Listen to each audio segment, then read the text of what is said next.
In 2006, Bill Gates and a number of other philanthropists launched an ambitious plan to revolutionize farming in Africa.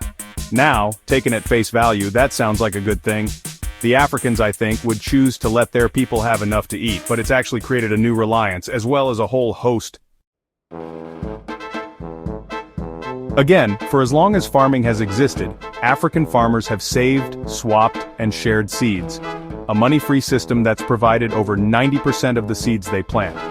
There are an estimated 33 million small-scale farms across the continent, producing around 70% of Africa's food supply. This biodiverse, self-sustaining method has fed communities for generations. Despite these methods, Africa has struggled with poverty and hunger for centuries, and the reasons go far beyond agriculture. 19 of the world's 20 poorest nations are in Africa. In large part, this is a legacy of colonial exploitation, which has stripped the continent of people and resources. Even after gaining independence, many African nations were left with weakened institutions, debt burdens, and trade systems that prioritize profits and exports over feeding local communities. And it was against this backdrop in 2006 that the Bill and Melinda Gates Foundation and the Rockefeller Foundation launched the Alliance for a Green Revolution in Africa, or AGRA, to boost farm productivity and help farmers and their families lift themselves out of poverty and hunger. Bill Gates believes that the key to solving the continent's hunger is in optimizing farming for Africa. This is going to make a huge difference, particularly as they face climate change. The increased productivity and resilience of the seeds, most of which will come from the new scientific techniques. You know, Kenya just approved a BT maize. The Europeans have decided they don't want to use it, most of them, which is fine. They're not facing malnutrition and starvation. If they want to pay a premium for food of a kind, it's not a huge deal.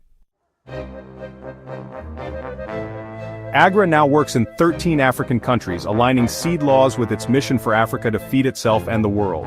But what does that actually mean in practice? In Kenya, one of AGRA's key focus countries, the 2012 Seed and Plant Varieties Act made it illegal to sell, share, or save uncertified seeds for commercial crops. Farmers can keep seeds for personal use, but those who trade them face fines of over £6,000 or up to 2 years in prison. And Kenya isn't alone. Across the continent, new seed laws are forcing farmers to abandon their traditional practices and buy certified seeds from multinational corporations every planting season. This model isn't new. AGRA's approach was modeled on the Green Revolution in Asia and Latin America, which introduced high-yield seeds, fertilizers, and pesticides to boost crop production in the 50s and 60s. It was heavily funded by the Rockefeller Foundation, started by America's first billionaire, John D. Rockefeller. They hired scientist Norman Borlaug, often called the father of the Green Revolution.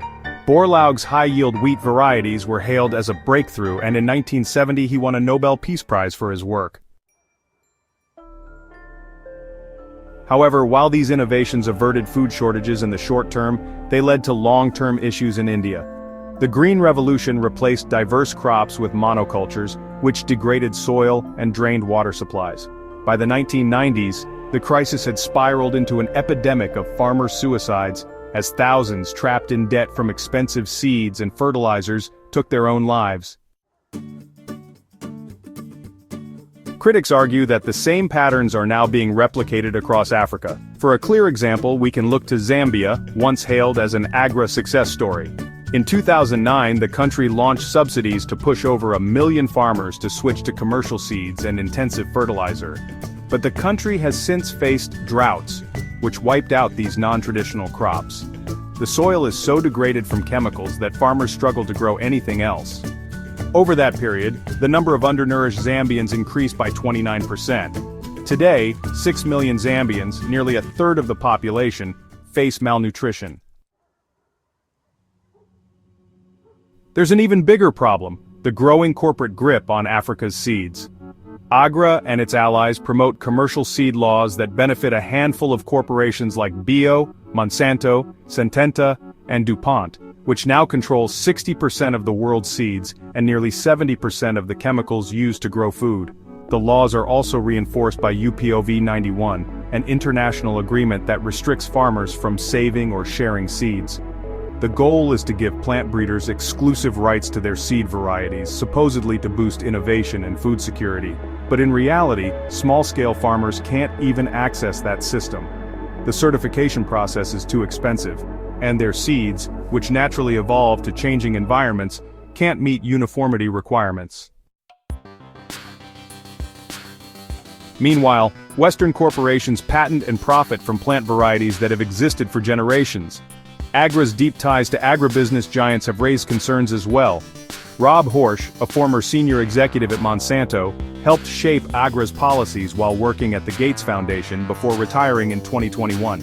In 2010, the Gates Foundation bought 500,000 shares in Monsanto, fueling speculation about its influence over African agriculture. And yet, despite all this, AGRA has failed to meet its own goals.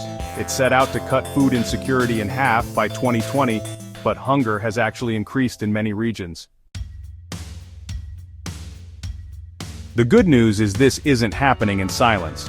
A number of countries in Africa have rejected GM crops and monocultures altogether. And in countries bringing in strict seed laws, farmers are fighting back. In 2022, faith and farming leaders demanded the Gates Foundation pay reparations for the ecological and social damage caused by its Green Revolution policies. And one of the biggest challenges to these laws is happening right now in Kenya, where farmers have taken the Seed and Plant Varieties Act to court for violating their constitutional rights to practice traditional farming and to have sovereignty over their food. Thank you so much for watching, and if you like videos like these about corporate overreach and exploitation, then check out my video about how Big Pharma games the patent system to keep drug prices high, and, as ever, like and share the video.